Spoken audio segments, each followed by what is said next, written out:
Halo Sobat Lasar, kita kembali lagi ke podcast Rebahan, Rembuk Bahas Kebangsaan. Dan di sini saya Milenia dari BPJN Sulut sebagai host episode kali ini dan kita kali ini akan membahas mengenai apa sih yang sudah kita pelajari selama 4 hari belakangan ini.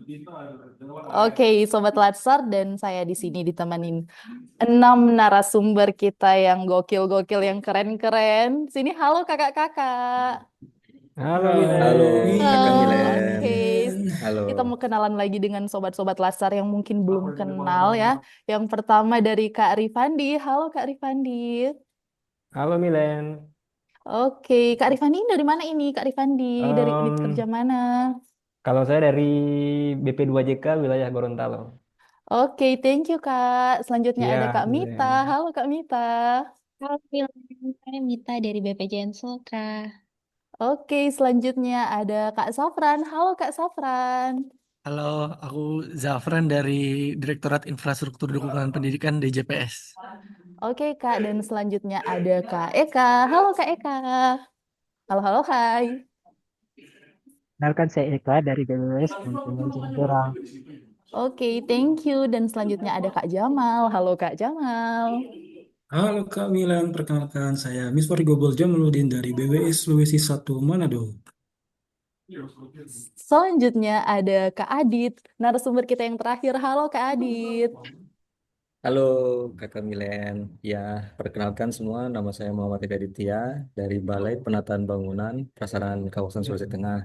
Namun saat ini sedang diberikan penugasan sementara di Satuan Kerja Prasarana Strategi Sulawesi Tengah. Terima kasih. Oke, oke Sobat Latsar, itulah keenam narasumber kita di episode kali ini. Dan seperti yang saya sudah katakan sebelumnya, kalau episode kali ini kita akan membahas mengenai apa sih yang sudah kita pelajari di agenda 1 selama 4 hari terakhir ini. Kita mau rewind lagi nih kakak-kakak ya. Siap?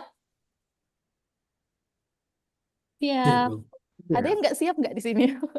Siap-siap. Siap semuanya Siap, ya, harus siap, siap Siap. semuanya, harus siap Gaspol. semuanya. siap, Gas, kita siap, gas. siap, Kita iya. tunjukkan apa yang kita ingat selama 4 hari ini. Oke, dari yang materi pertama, wawasan kebangsaan dan bela negara. Wawasan kebangsaan dan bela negara ini kayaknya yang paling paling diingat ya, karena materi paling pertama.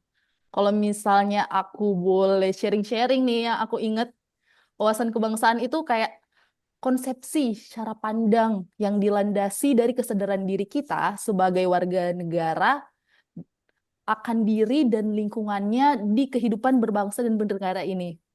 Ada nggak kakak-kakak yang mau nambahin? Selanjutnya mungkin dari Kak Adit. Ada nggak yang mau ditambahin dari materi 1 ini? Nggak apa-apa Kak, kita share-share aja, kita diskusi ini santai-santai Kak. Halo, halo Kak Adit. Mute-nya belum Oh iya, mohon maaf. Iya, Lupa klik iya, saya nggak unmute. mute loh. Pikir tadi jaringan yang nge-lag ini, mohon maaf. Ya, oke, gengs, Kak Milen, eh, ini kita kan sudah masuk pelatihan dasar selama kurang lebih 4 hari ya. Salah satu materi di agenda 1 ini kan yaitu wawasan kebangsaan. Nah, di sini kita kan memang banyak mempelajari mengenai bagaimana kita sebagai CPNS itu eh, harus memiliki pemahaman mengenai wawasan kebangsaan itu dan bagaimana kita bisa memaknai nilai-nilai dalam bela negara. Nah, sehingga kita itu juga memiliki kemampuan nantinya untuk menunjukkan sikap perilaku bela negara dalam suatu kesiapsiagaan ya, yang mencerminkan itu sehat jasmani maupun juga mental kita dalam menghadapi nanti mungkin kita bakal ketemu dengan isu-isu kontemporer pada saat kita sedang menjalankan tugas sebagai PNS nanti atau sebagai pelayan masyarakat ya, terutama di instansi kita tercinta ini di Kementerian Pekerjaan Umum. Kemudian juga kita di sini seharusnya nanti bisanya menjelaskan bagaimana wawasan kebangsaan tersebut, nilai-nilai dasar yang apa membentuk kita dan mendasari sikap perilaku kita dalam membela negara. Kemudian nanti kita juga bisa harus mencerminkan dalam prakteknya itu dalam suatu kegiatan itu dalam hal kewawasan wawasan kebangsaan dan bela negara itu bukan hanya sekedar dipelajari, tapi bisa kita implementasikan juga nanti di dalam pada saat kita sebagai PNS ya di Kementerian PU ini. Bukan hanya sekedar teori sih menurut saya. Jadi betul-betul itu Iya, tertanam di diri kita betul-betul bisa diimplementasikan ya, Kak. ya diimplementasikan dan ya paling Benar-benar. mungkin kita sebagai insan PU ya di sini memang kita harus memiliki pemahaman lebih lah mengenai hal dasar tersebut. Ya, mungkin sedikit dari saya. Ya, Oke, Kak. Terima kasih, Kak. ya. Dan saya masih mau dengar lagi sih ini. Kakak ingat nggak yang 5 nilai dasar bela negara? Terus ditanya contoh-contohnya di kelas itu. Ada yang ingat nggak? Itu di hari pertama loh. Ingat Ada Milen. ada cinta tanah air, ada Ya. sadar berbangsa dan bernegara, ada setia pada Pancasila sebagai ideologi negara. Yang keempat, yang rela berkorban untuk bangsa dan negara, dan kemampuan awal bela negara. Di sini ada nggak kakak-kakak yang mau kasih contoh deh? Satu aja, satu atau dua contoh implementasi dari nilai dasar bela negara ini. Iya, Mungkin mungkin Kak Mita mau? ya boleh Ya Milen. silakan Kak Mita. Jadi kemarin kita sudah disampaikan oleh Ibu Leli bahwa untuk nilai dasar bela negara itu ada 5. Yang pertama itu cinta tanah air. Itu bisa kita implementasikan contohnya misalnya dengan menjaga kekayaan alam yang ada di sekitar kita, lingkungan kita. Kemudian sadar berbangsa dan bernegara itu bisa diimplementasikan contohnya dengan mematuhi peraturan lalu lintas.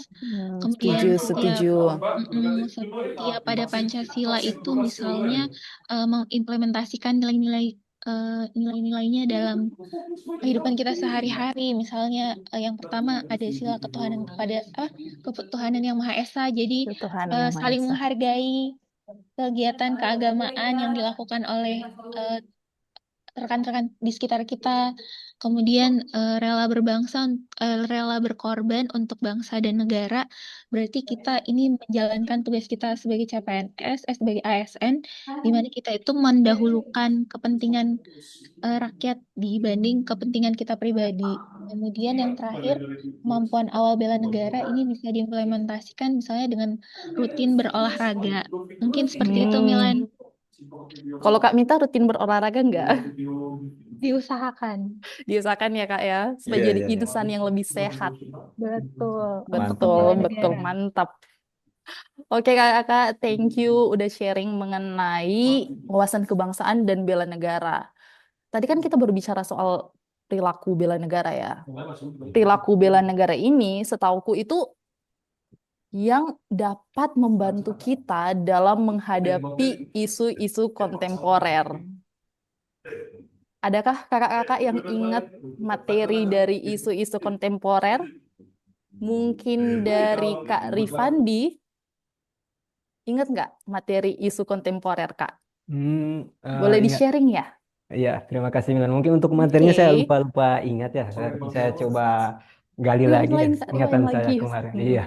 Kalau yang saya tangkap kemarin waktu pembahasan isu kontemporernya, kebanyakan kita membahas isu yang strategis ya, seperti korupsi, narkoba, terorisme, money laundering, proxy war, terus ada juga apa namanya mass communication, ada juga konflik kepentingan yang saat ini memang isu ini lagi sedang hangat dibicarakan atau sedang Hot issue, hot Kak. issue sering sering terjadi di kalangan masyarakat kita yang ada potensi untuk memecah belah kita juga di bawah seperti apa gitu.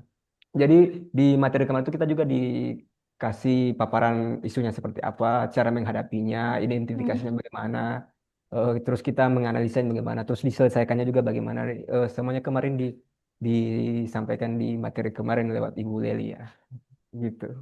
Boleh kasih satu contoh dari isu Eh, kontemporernya, Kak?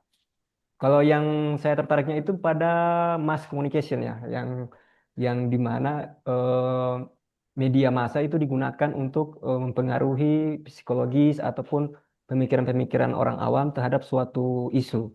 Jadi ketika eh, ada isu A dan B yang sedang diperbincangkan, maka mereka menggunakan media massa untuk mengarahkan kita atau mungkin masyarakat untuk condong ke satu pilihan atau ke satu jawaban. Wih, Sedangkan ngeri Kak ya itu.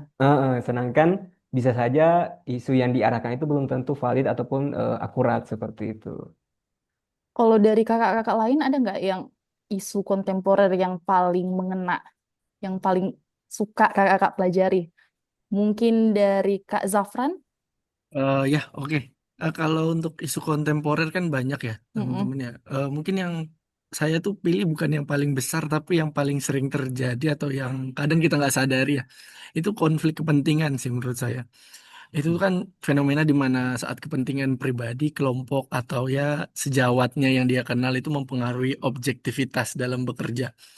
Kenapa menurut saya ini menarik ya sebagai sebuah isu? Karena kadang hal ini tuh kecil, hal munculnya tuh di belakang, kita tidak melihat, sering terjadi dan walaupun dia kecil tapi dia ternyata itu akan merusak gitu. Karena kalau hal yang kecil ini kita biarkan, objektivitas kita berkurang, Iya, kualitas dan kuantitas dari pekerjaan kita juga akan tidak sesuai iya. harapan gitu. Jadi Nggak boleh ngeremehin hal-hal kecil ya, Kak ya? ya, jadi kadang kan beda ya sama korupsi. Kalau korupsi bisa kita hitung gitu kerugian besarnya. Tapi kalau konflik kepentingan kan kadang rancu ya. Itu sih menurut saya yang menarik ya. Salah satu isu yang menarik. Oke, thank you udah sharing Kak Zafran. Dan kayaknya itu aja yang saya pengen tanya-tanya nih mengenai isu-isu kontemporer. Dan selanjutnya saya mau tanya mengenai materi algoritma kebangsaan. Algoritma kebangsaan. Ada nggak di sini yang mau bicara soal algoritma kebangsaan? Mungkin Mungkin Kak dari Milen, Kak Eta. Oh, Kak Eka. Silakan Kak Eka. ya terima kasih banyak Kak Milen.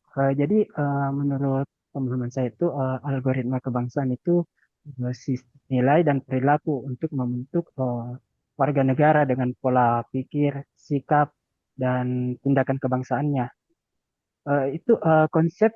Konsepnya itu bertujuan untuk memperkuat nilai-nilai kebangsaan, persatuan, kesatuan Indonesia, terutama di kalangan generasi muda, biasanya melalui pemanfaatan teknologi atau media sosial. Seperti itu, Kak. Oke, thank you Kak Eka. Mungkin ada yang mau menambahkan dari Kak Jamal. Ada nggak yang Oh iya, menambahkan ini? Silakan oke. Kak Jamal. Kalau tadi kan tuh lebih ke apa ya pengertiannya mungkin ya. Jadi algoritma kan algoritma kan tuh kayak bahasa kita dengar tuh kayak bahasa program atau apa kan. Iya, Tapi kayak algoritma ya, di sosial ah, media ya Kak ya. iya betul sekali. Jadi algoritma itu dia ada input, terus ada proses dan ada outputnya. Nah, kalau dibahasain ke kebangsaan, jadi itu adalah sebuah konten media yang berisi pesan-pesan kebangsaan yang menarik dan tidak terkesan tidak terdoktrin lah gitu. Jadi tidak terkesan memaksa dengan pesan-pesan atau konten-konten yang disampaikan. Karena dia itu harus sudah mempunyai alur nilai, aksi dan perubahan dari algoritma kebangsaan itu sendiri. Mungkin itu dari saya. Oke, Kak Jamal, thank you udah sharing tentang yang Kak Jamal tahu dari materi algoritma kebangsaan. Dan sekarang kita akan rewind tentang materi identifikasi isu. Ini materi yang terakhir yang kita pelajari di agenda satu ya, kakak-kakak ya. Iya.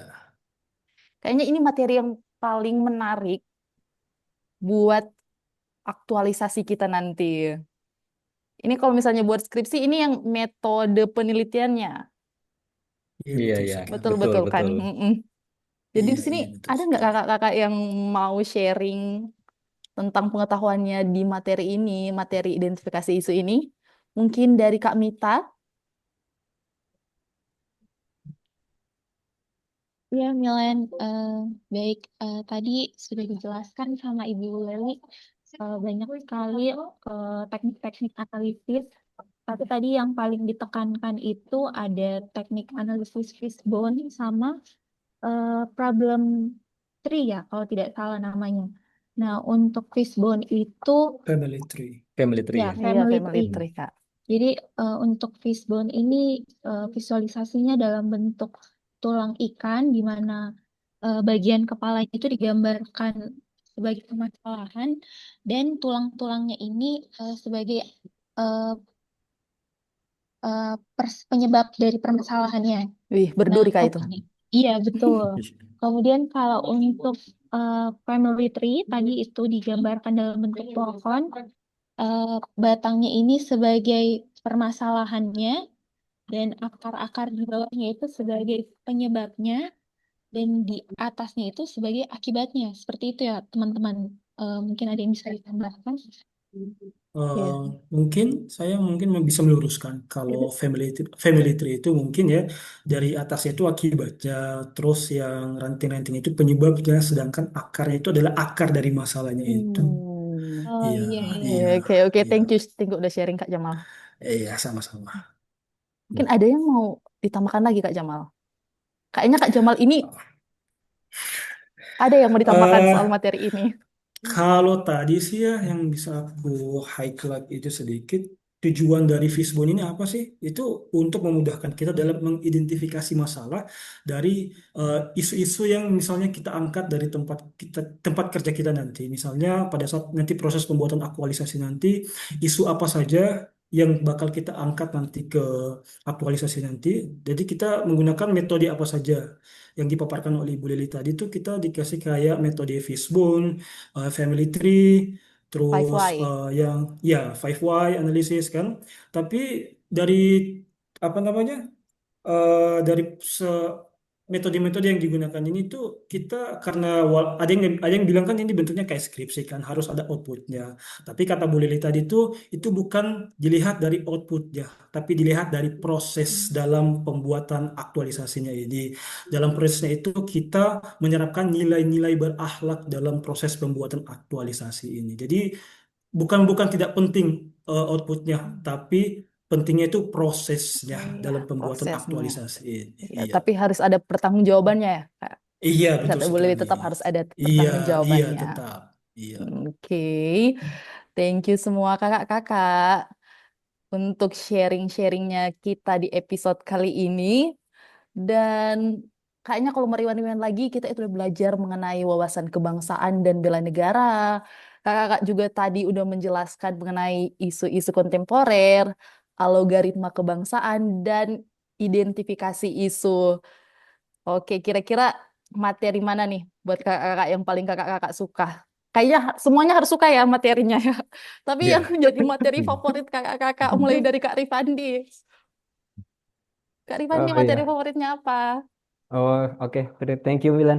Heeh. Kalau saya sendiri sih yang favorit sih yang materi terakhir tadi, yang Fishbone sama Oh, Family Tree, karena itu selain baru saya dengar ya untuk yang Fishbone ya, karena saya mm, baru tahu kalau kalau kepala ikan itu bisa dimisalkan sebagai masalah dan kemudian penyebabnya adalah tulang-tulang ikannya. Itu menurut saya kajian yang menarik sebagai orang yang baru mendengar ya. Jadi secara teori saya lebih tertarik pada materi yang tadi, terlepas pada algoritma kebangsaan dan lain-lain mungkin yang juga menarik, tapi lebih iya tertarik sih. karena berkenaan Tet- langsung dengan Iya.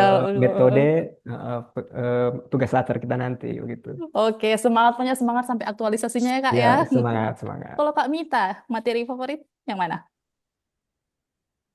Nah, untuk saya materi favorit itu lebih ke yang sinkronis satu ya, yang terkait wawasan kebangsaan Dan bela karena negara. iya wawasan Sama. kebangsaan dan bela negara. Heeh, karena di situ tuh sebenarnya kita disampaikan sama Bu Leli bahwa untuk membela negara itu tidak perlu dari hal besar, bisa langsung dimulai dari Hmm, hal-hal kecil. Contohnya tadi betul. yang sudah saya sampaikan di awal podcast. Terima Oke. kasih Milen. Selanjutnya, Kak Jamal. Mana nih materi Hmm, favoritnya Kak Jamal? materi favorit ya. Kayaknya semua favorit ya. Ah, Iya enggak, dong, harus bercanda. semua itu favorit ya. Tapi yang Ah, paling ngena, paling mm-mm, oh, yang paling enak sih ya. Mungkin yang paling Kak. isu kontemporer Mm-mm. deh. Isu Oh, kontemporer yang dimana di situ yang aku highlight pakai banget itu adalah konflik kepentingan. Karena secara tidak langsung ya kita tuh bersentuhan langsung dengan hal tersebut. Cuman ya sebagai ASN baru ya yang akan menuju ke PNS, itu kadang kita diam salah, bergerak juga salah gitu kan. Jadi ah, mengenai konflik kepentingan itu sangat menarik sebenarnya buat saya. oke. Pokoknya tetap tanamkan nilai berakhlak ya Kak ya. Iya, Hmm. betul sekali. Tanamkan nilai berakhlak. Oke, selanjutnya Kak Eka. Apa nih materi Terima kasih favoritnya? banyak Kak Milen. Kalau untuk saya pribadi itu materi yang paling berkesan yang wawasan kebangsaan dan bela negara itu. Karena menurut saya posisi kita ini sebagai ASN itu pemahaman kita tentang bela negara itu menjadi hal yang dibutuhkan karena itu menjadi dasar kita bagaimana Iya, kita menjalankan tugas sehari-hari, bagaimana kita bersikap dan berperilaku dimanapun. betul, Itu betul, betul, kemudian Kak, betul. Setuju, setuju. Selanjutnya, Kak Zafra nih. Apa materi favoritnya? Eh, aku kayaknya sama kayak Mas Jamal tadi ya, Favorit analisa semuanya? Oh, kepikir yang enggak, semuanya. semua itu, tapi terutama yang analisis isu kontemporer sih. Mm-mm. Karena kan di situ kita bisa belajar ya, mengetahui analisa masalahnya yang sedang berkembang dan tentu itu kan apa yang bisa berdampak kepada negara, terkhusus juga kepada pekerjaan kita gitu ya. Karena kalau aku sendiri sih percaya sebelum kita menyelesaikan suatu masalah kita kan harus tahu masalahnya ya. Nah, jadi itu sih yang menurutku yang menarik. Jadi kita Oke, bisa oke. tahu dulu dasar apa yang mau kita perbaiki gitu. Itu sih. Oke, oke, Kak. Terima kasih. Dan selanjutnya yang terakhir dari Kak Adit. Silakan Kak Ya, Adit, sharing materi baik favoritnya. Milen dan teman-teman. Mungkin ini saya juga sama. Sebenarnya juga kan ini semua agenda, semua materi itu kan saling berkaitan. Dan kenapa kita juga diberikan pembahasan, pembelajaran itu dari awal itu harus materi ini, dan terakhir. Karena kan itu langkah-langkahnya supaya kita kita harus pahami dulu dasar-dasarnya.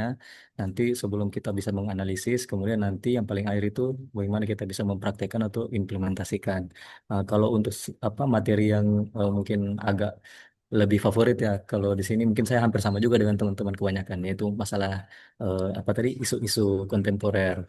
Ya, karena kan memang untuk realita nanti dalam pekerjaan kita juga nanti di Kementerian PU itu pastikan kita bakal ketemu dengan banyak-banyak problem ya, banyak-banyak isu, banyak-banyak harus bisa ikut adaptif lah atau penyesuaian juga dari apa saja nanti yang bakal kita hadapi. Dan di sini juga pengelolaan yang seperti tadi itu konflik kepentingan itu sangat pasti bakal sering kita temui gitu, apalagi kita juga berada Iya, di dalam benar-benar, instansi Kak. pemerintah ya, mungkin kita sama-sama dengar ada berita mengenai masalah-masalah eh, si A itu lebih Oke. membuat suatu kebijakan itu agar condong ke si B Iya, jadi karena kita si B-nya harus lebih berhati-hati lah kayak. iya Nah, betul. Kemudian juga kita kan sebagai PNS itu harus memiliki kepekaan dan kepedulian juga terhadap betul. eh, Ada serta dalam bisa nilai beri. berakhlak tuh, Kak.